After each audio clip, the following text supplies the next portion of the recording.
know Puffy is smart enough, and he probably done already cleaned his houses.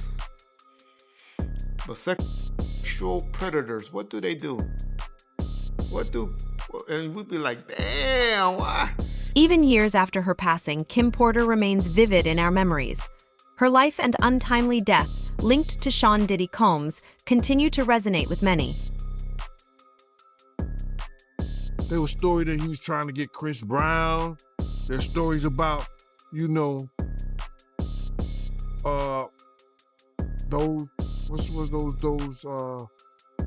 those young boys that he had, a group B5 or something like that, trying to get them.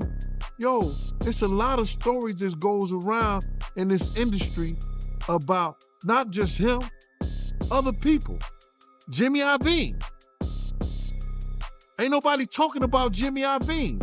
He got sex charges and everything on him. But he got those publicists that's keeping it out off of CNN. It's keeping it off the major news reports. Nobody's talking about that.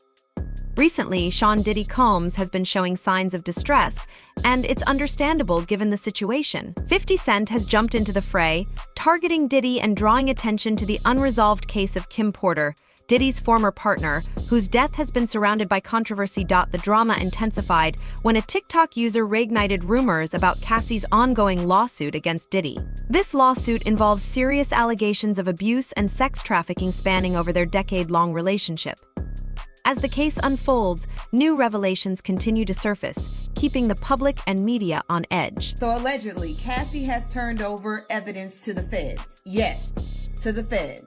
She has turned over videotapes, a USB drive, and Kim Porter's burner phone. In a lengthy YouTube video, a tipster claims that Cassie provided the police with Kim Porter's burner phone and a USB drive containing distinctive audio and video footage of Diddy's alleged parties.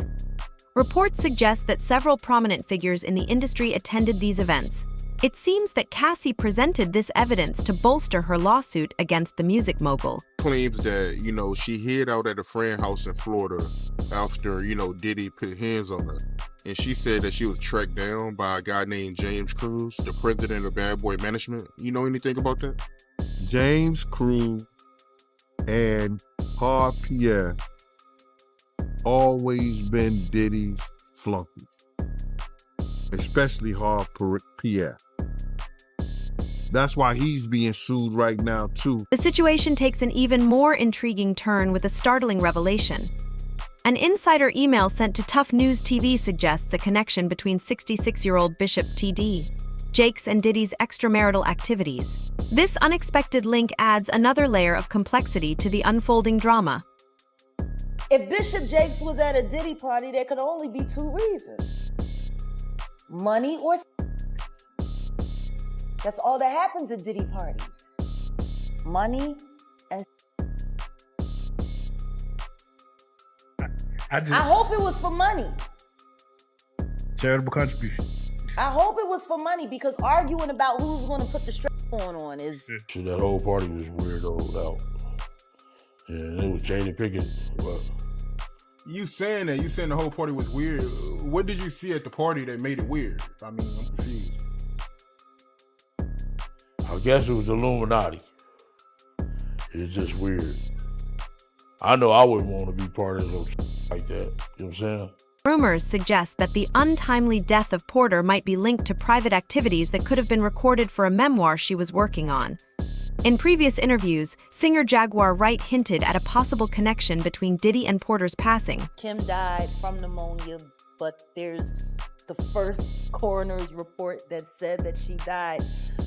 It was ruled a homicide, and they found toxins in her body to prove that she had been poisoned. You know, they have poisons that create heart attack and pneumonia-like symptoms. And then right after that, Al had a meeting, and I was going to meet up with him because we were in Vegas, and then the next thing you know...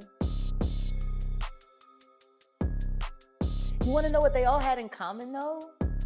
The survivors and the late of Uptown Records, they were all writing tell-all books.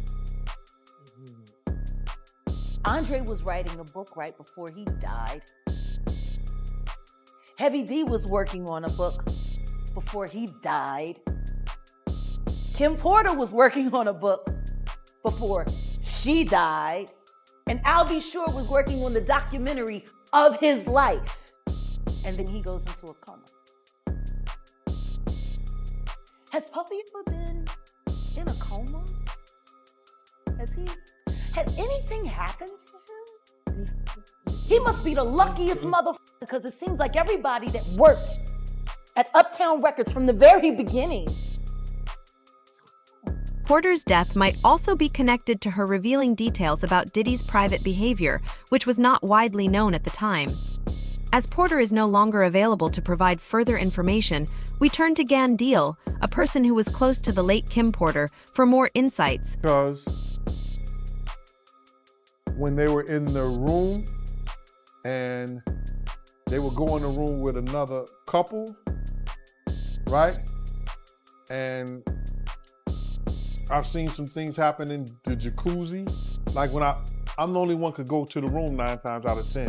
When Puff was the one who, was in the presidential suite, I'm the only one allowed. I gotta watch the door.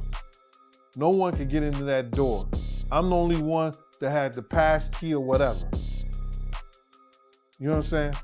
And then sometimes you would hear a boo boo boo boo, a thump or whatever the situation is and stuff like that. Yo, what's up? Everything good? And sometimes they would open the door. I'm right there by the door. Sometimes you see things you don't want to see. Bruh, I knew about the plug fetishes because I saw that with my own eyes. I knew about him and Kim being swingers with other people, whether it was another male or another woman or a male and a woman together. I saw that with my own eyes. You gotta realize is that after 2005, I didn't see anything that Puff was doing or what he didn't do. Puff had got addicted to yard. And being addicted to those things bring other drugs on. I seen Puff smoke a cigarette. I never saw him smoke a cigarette. He was on the beach smoking a cigarette on YouTube. Then I seen him, smoking and drinking. I was like, that ain't the Puff I know. Drinking like he was and doing all like that. That ain't the Puff that I knew. You understand what I'm saying? You gotta realize he had a certain respect around me because I was his OG from the same game. You understand? And he knew I was law enforcement. He knew I didn't play certain things. So he ain't gonna do what he do around other people in front of me because he knew I'm gonna check him on that. According to Gene, Diddy has been actively involved in organizing high-profile parties in Hollywood that are frequented by the wealthy and famous. Diddy is said to play a significant role, not just as a guest, but by actively seeking out additional attendees and turning these gatherings into exclusive and discreet events. But it all started, we was in Atlanta. And this story starts when I'm with Puff and he's in exotic bookstores and he's doing shopping. Right, he's shopping, getting his stuff and everything like that. So, this is the first time I was ever in an exotic bookstore with Puff. So, I'm giving him his space. He's taking things off the shelves and stuff like that because they gave him a brown paper bag. When they gave him a brown paper bag, he was just putting stuff in there. So I said, damn, he got to go put it on the counter and, show everybody what he's getting. So as he's going, I'm just looking at the places where he picking stuff from. So there's one point he picked up some things from up here on my left side. And then he picked like quite a few of them down. I was like, okay. He put them in the bag. So when I went by there and I looked up there and it said plugs. And I was like, hey, yo. I said, yo, what are you getting this for? And it said plugs. And he was like, yo, can I do my shopping by myself? I said, yeah, you could do it by yourself, brother. And he started walking and everything like that. When he got I just waited at the counter. When he got to the counter, he didn't even have to show the guy nothing. He just gave the guy a wad of money. I mean, like he gave the guy a stack something like this. And Puff wasn't the dude that carried no 20s and no 50s and nothing like that. And I mean, like, he just said, boom. And we walked out the store. To clarify any potential misunderstandings, John also states that Diddy's objectives extend beyond personal pleasure.